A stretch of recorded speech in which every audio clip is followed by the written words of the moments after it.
meine Frau so auf den Wecken, mir geht meine Frau so auf den Sack, weil sie nur noch mit mir meckert. Doch jetzt weiß ich, was ich mach.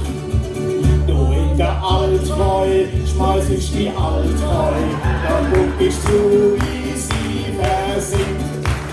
Und wie sie gluckert, und wie sie gluckert, und zum Abschied noch wollen.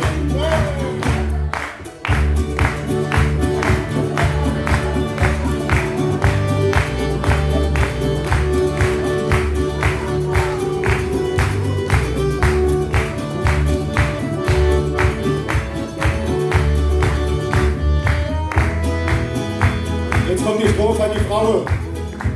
Aufpassen.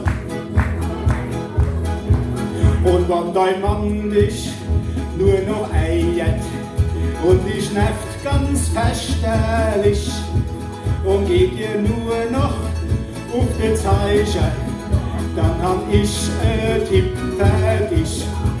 Fahr an der Altrhei und schmeiß der Altrhei und dann guck zu, wie er versinkt und ihre Hampelt und ihre Schambelt und zum Abschied noch ein Volley.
Ist ja gut.